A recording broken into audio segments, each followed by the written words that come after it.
For the last few years, I've had this sense that everything I learned as a kid about how America's government works is completely wrong. But I had no idea how bad things actually were until I saw this one graph. Researchers at Princeton University looked at more than 20 years worth of data to answer a pretty simple question. Does the government represent the people? Now, this is what they found. This axis here represents public support for any given idea. On the left, at 0%, are ideas that not a single American wants. On the right, at 100%, are ideas that everyone supports. This axis represents the likelihood of Congress passing a law that reflects any of these ideas, from a 0 to a 100% chance. On this graph, an ideal republic would look like this. If 50% of the public supports an idea, there's a 50% chance of it becoming law. If 80% of us support something, there's an 80% chance. You get the idea. Now, most Americans would probably agree that, with a few exceptions, we should be as close to this ideal as possible. Unfortunately, the way America actually works doesn't even come close.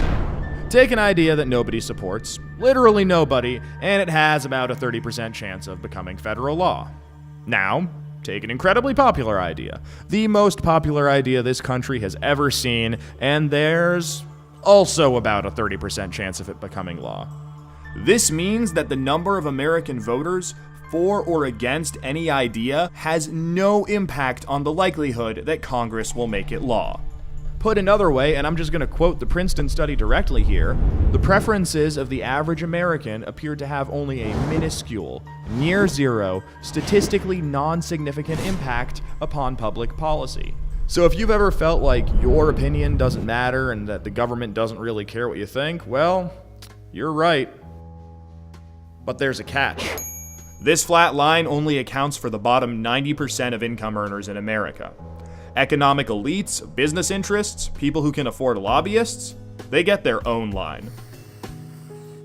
Look at how much closer their line is to the ideal. When they want something, the government is much more likely to do it. And when they don't, they have the power to completely block it from happening, no matter how much the rest of the country supports it. They get what they want, and guess who ends up paying for it?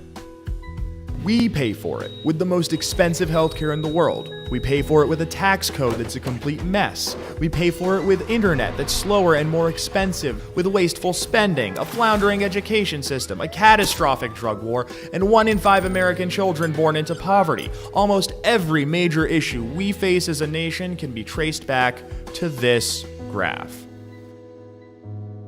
How does this happen? Well, just follow the money. Right now, it's perfectly legal to buy political influence in America. Here's how it works. Let's say a big bank wants a law that would force taxpayers to bail them out again if they repeat the exact same reckless behavior that crashed the global economy in 2008. Not exactly the most popular idea with the public, and Congress knows that. That should be the end of it. But that's where the money comes in. It's perfectly legal for our bank to hire a team of lobbyists whose entire job is to make sure that the government gives the bank what it wants. Then those lobbyists can track down members of Congress who regulate banks and help raise a ton of money for their re-election campaigns. It's perfectly legal for those lobbyists to offer those same politicians million-dollar jobs at their lobbying firm. Then, those lobbyists can literally write the language of this new bailout law themselves and hand it off to the politician they just buttered up with campaign money and lucrative job offers. And it's perfectly legal for those politicians to take the lobbyist-written language and sneak it through Congress at the last second. So now you've got a law that greatly benefits the banks, and the whole process can start over. This is how a bill becomes a law.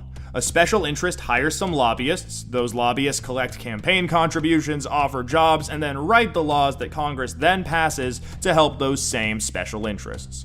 This happens every day on every single issue with politicians of both parties. In the last 5 years alone, the 200 most politically active companies in the United States spent $5.8 billion influencing your government. Those same companies got $4.4 trillion in taxpayer support. And that's trillion, with a T. And that's just the top 200 companies. Never mind every other special interest, every union, every trade association, and every billionaire. Every single one of them can use their money to buy political influence. You know, there's this idea out there that this only became a problem after the Supreme Court's Citizens United decision in 2010.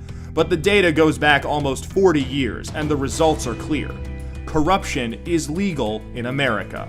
And as long as it is, anyone who can spend money to buy political influence will. The solution here isn't rocket science. Make corruption illegal. We already know Congress won't do it. I mean, one look at this chart will tell you that. What we need is a plan that lets us go around Congress and do what the American people do best. Fix this mess ourselves. Well, good news. We have that plan and it's already working. Now that we've got the problem covered, let us show you how to be part of the solution.